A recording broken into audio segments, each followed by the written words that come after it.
Hey everyone, Egman here with another video, and today we're going to go over my deck list for the PPG online event that I got second place with this last weekend. A really fun event. Shout out to PPG for hosting it and running it. It was really smooth and I had a really great time. I also recorded my entire 5 matches that I played with this deck as well, while I live streamed it too. So that will be in the description below. You can get a link to that. Also a link to just this whole deck list if you want just like the Shoutouts layer list of it. I just want to do a physical deck list because I haven't done one in forever. I like doing them, and I actually have all the cards with me right now. So there's that. And also shoutouts to people from my locals to help me build these cards, build this deck. We've got Abe, we've got Tyler, we've got Dom. Thank you. I couldn't, compete at this event if I had, didn't have these cards on me. So I really appreciate it.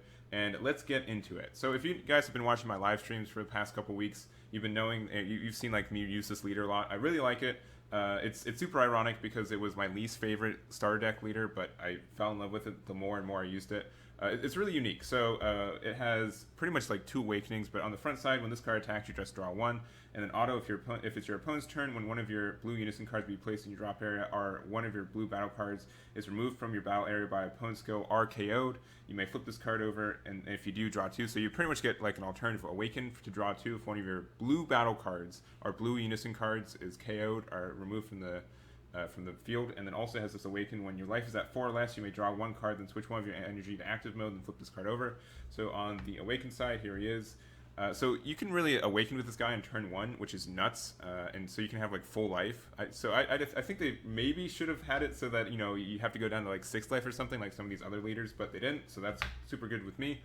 And then so on the back side, same thing. When this card attacks, draw 1, and then it has the same thing, auto once per turn if it's your opponent's turn. When one of your blue Unison cards would be placed in your drop area, or one of your blue battle cards removed from your battle area by opponent's skill or KO'd, switch up to one of your mono blue energy to active mode and draw 1. So that's fine. Being able to like plus with cards on your opponent's turn is really good. So this is like a draw 2 leader in a lot of ways, and an untap one, which is great. So you get a lot of cycle.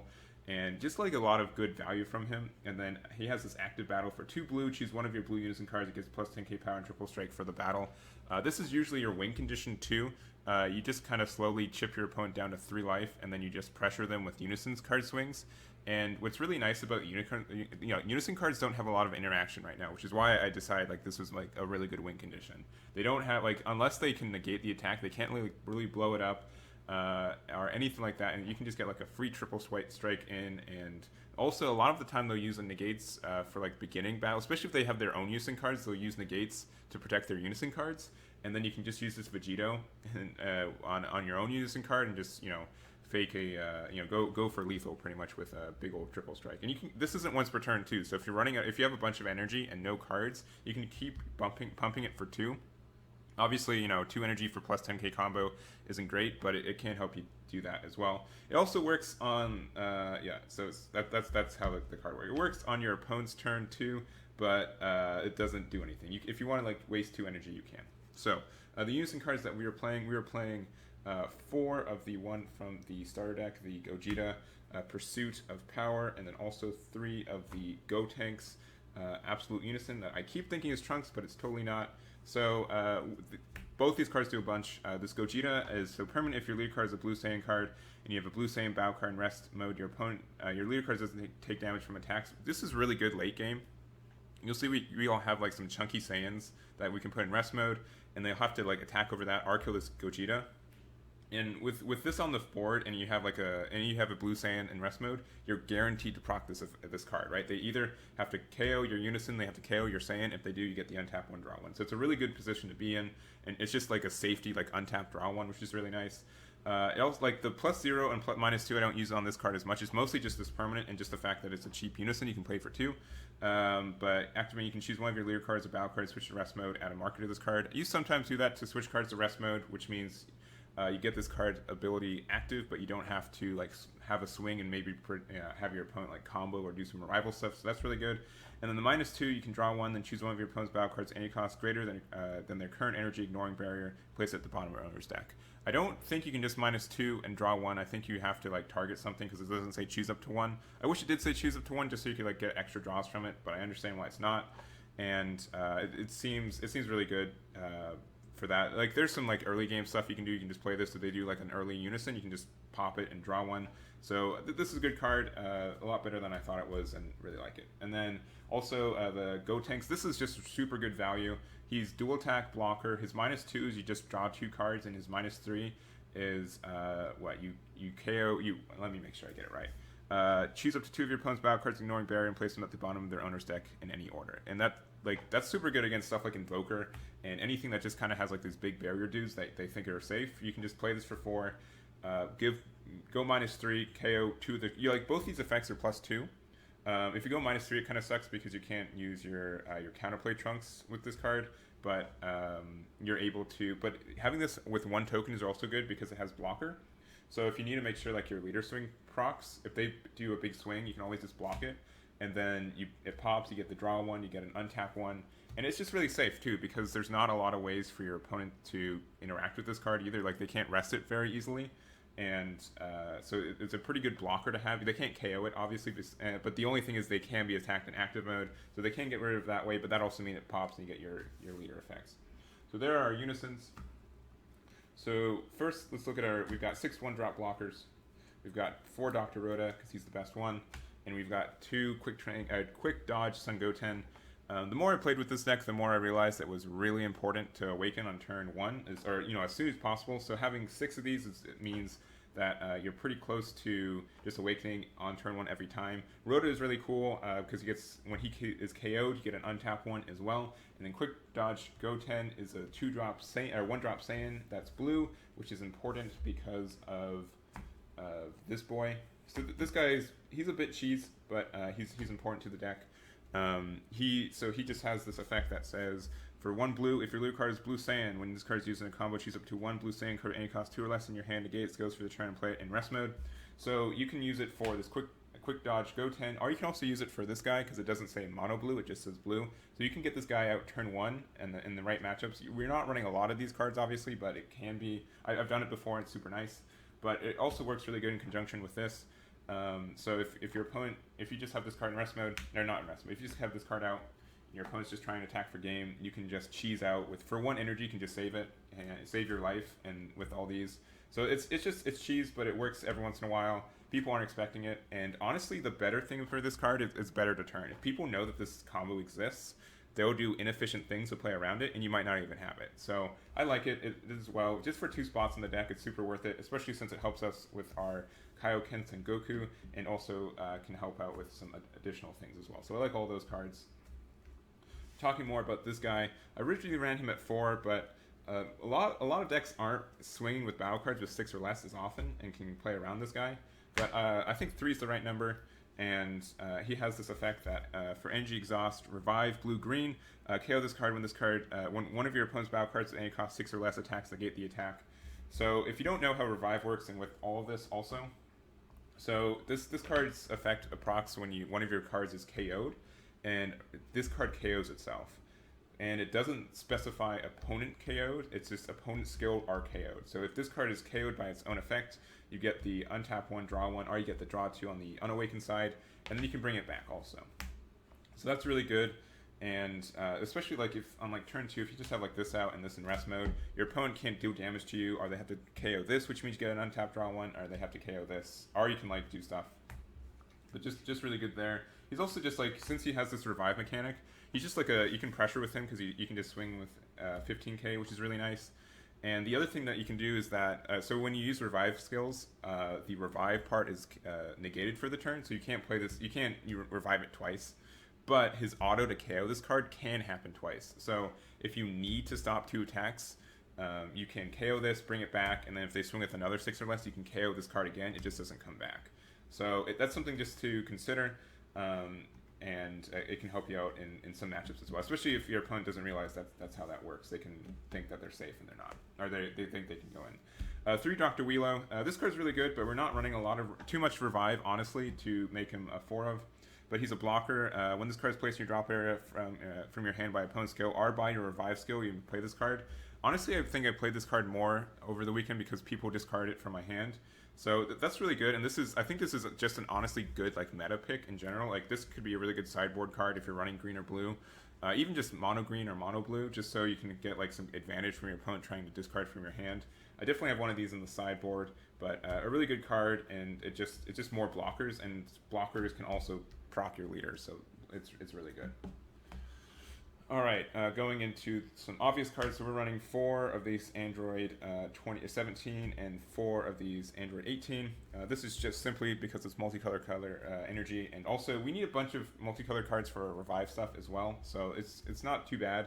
I went with Android 18 for this because we get a lot of cards draw and cycle already, and I wanted to be able to use this arrival card. Boom. So this Goku is super nice. I really appreciate having this in the deck. And so he's an arrival for 1 blue and 1 green. When you play this card, choose up to one of your opponent's battle cards, any cost 5 or less. Place it in its energy in rest mode. Then your opponent chooses 1 card in their hand and place it in their drop area. So being able to do that is fantastic. Being able to play this, and then you can KO the attacking card, which is always a great thing. And also you discard 1 card from their hand. If you do it with this Android 18, it's essentially for 2 energy. You're able to make them discard 2 cards essentially, KO something on their board, combo out of whatever they have, and you get this big 25k boy on the board as well. This guy is also fantastic with, he's one of the good Saiyans to have on the board with this Gotenks out too, because he's just a big 25k, so your opponent has to, if you have this in rest mode, then your opponent has to like do something about it, and it can be, it's kind of like a pseudo deadly defender in a lot of ways, and that can be really handy as well. So he's good, and I don't think I've ever played Android 17 verbatim. You could though. He could be good. He's like hand destruction. But this is like the only hand destruction we have, but it can be good. And like especially like late game, if they don't have a lot of cards in hand, you can really pressure them. Like discarding 2 for 2 energy is great. So and getting other stuff from it is also great. So he's really good, and we'll talk about more of him when we go into the sideboard. Running 2 Abuni. You can probably run 3. I only own 2, so I already ran 2. But he's really great. I don't need to talk about how great he is. You all know about it. Being able to get the untap also is helpful. It's like you're not afraid to untap with this deck at all because you get an untap with this guy, but like a double untap is good. Running 4 this guy, I really didn't think I would want to run 4. I was originally going to have it. If I had another Boony, I would have done 4 and 3. But the more I played it, the more I realized that this card should definitely be a 4 of, so I did. And he's fantastic. He helps so much, and he can just shut down your opponent. It's really good for like topos too. Like that's one of my games I was able to end because they tried to topo me, and they got the negate with it, but they can't play it. So it goes back into their hand, and then that means that I can still swing without having to pitch 2 cards in hand. So that was really nice, being able to do that. It felt good, and he's just a fantastic card. All right, so those, and it just stops so much stuff too. Like on your turn or your opponent's turn, just being able to have like a counterplay that doesn't let like an auto when you play this card skill is incredibly powerful. 3 Moscow, love this card too. You could probably run 2 and be fine too, but this guy, I love him. He's super fun. He's super cool. He's blocker, energy exhaust, revive, blue green. When you play this card, choose up to one of your opponent's battle cards and KO it, and also auto KO this card when your opponent plays a battle card. Draw 1. So what all this means is that he's really good at blowing stuff up on the board. He doesn't get around barrier, obviously, but you can play him, KO something, and then he's a blocker also. And even if you don't whenever your opponent plays a card, you can KO it yourself, get a cycle, and you play him again. And when you play him again, you KO something again too. So he's just really good at recursion and like blowing. Like once you get this guy on the board, you've pretty much set to like be really defensive and KO any non-barrier threats they could have. Really don't have anything else to say. Obviously, if you're playing against a fast deck, you want to side this guy out, but like turn 5, he's a great play, and he can just really disrupt your opponent. Okay, last 2 battle cards. Android 21. This should be pretty obvious too. We're only running 2 because we don't need more than that. Just being able to snipe a life from your opponent is fantastic, and being able to obviously she's like the best blue-green first charge you do because you can play it from your energy later for 2 blue and 2 green, and when you play her. Choose one card from your energy, place it in your drop area. When you play this card, choose up to one of your opponent's battle cards and up to 1 in your opponent's life and place them in their owner's drop. So just being able to snipe a life is fantastic and can really help you out. Obviously I've won games with this too, and so if you you can also hard cast this for 5 too. So if you want to be secretive, not spoilers for the first game, but that's what I did, and it helped me out. It won me the game literally. So great card there. In worst case, you just discard it for revive. and then 4-dimension magic and Force and Sabine because we're good players and we run those cards. So that's the main deck. The tournament was best of 1, so we did not have a side deck, but I do have one somewhat prepared. I'm really bad at making side decks though, and I don't normally do I don't know. I don't make a lot of side decks when I make my decks anyways, but here it is if you are interested. Real quick, 2 Dark Power Blackness Sands because it makes sense. 2 Protector of the People for decks that like to swarm super early. Once you get to like turn 3, if you're stabilized, you've pretty much won the game. But if they are really, if this deck gets a lot of pressure on like turn 1 and 2, it can be really tough for you. 3 Frieza's Army Healing Pod. Revive procs this card, which is fantastic. And if I wouldn't play this in the generic version, but if we were playing against kind of a slow kind of hand control deck, this would be fantastic for this because it just lets you set up and draw more cards and everything like that. So I recommend this card for those. It's also a green card you can charge. We don't need a multicolored card specifically for any of our cards. So if we need just this, that can be like an early charge as well. So also that means Dr. Wheelo as well. He also procs Revive, and so since you play this card from your drop area, he procs this card too. So if you just play this turn 1 and then like they rebrain you or something, you play this for free, and then you get to draw a card, and your opponent just feels really bad for letting you do that. Kaioken, we just have a 4th one of these two just for giggles if they're playing against a really mid-range. This card's great against mid-range decks, so there's that. We're playing 3 of Son Gohan and Piccolo. This card's fantastic for really aggressive builds. So like this would almost always go take out Moscow and Campari against in those decks. But it says for activate for 1 blue, if your leader card is a blue or green, if your leader card is blue or green and you discard this card from your hand, choose up to 2 of your opponent's battle cards, and they cost 3 or less, and place them at the bottom of their owner's deck. So being able to use 1 energy to get rid of 2 of your opponent's cards is great. And also it's just like a win condition. So it's at 6 energy, but it's a double strike, triple attack. So that's fantastic. And it's a Saiyan too, so if it's in rest mode, you can do stuff. And then lastly, we have Ultra Instinct. So we can cheat this guy out with the 5-drop. Where is he? Where's the guy? Where's the guy? Here's the guy. So you can EX evolve onto this guy, and he's great. And he's also great with this Gogeta out as well, because he's a Saiyan, and they can't get rid of this guy without, they have to actually KO this guy. And even if this guy's in rest mode, what is it? Your opponent can't combo for duration of this card's battle. So even if they're swinging into this guy, they can't combo into it, which is great too. So they have to literally just have an option to KO this outside of battle, which I think people are running a little bit of, but not as much right now, especially for a big chunky 7-drop like him.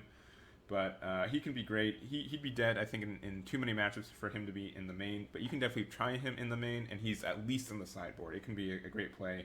Just wiping an opponent's board for 2 energy. I guess it's technically 4 energy because you got to do 2 for the arrival and then 2 for him. And you have to discard a card. But all in all, I think it's worth it in some matchups and can be really great. And that's all I've got. This is the deck. Gameplay, definitely check in the description below. Thank you for everyone who helped me build this deck and tested this deck, and for PPG for hosting this event. If you have any questions about this deck, let me know. And I know I've been playing it a lot. There's a lot going on. You definitely have to play this deck a little bit and get a feel for it. But I think it's definitely deserves a spot in this meta. So thank you guys so much for watching, and I'll catch you all next time.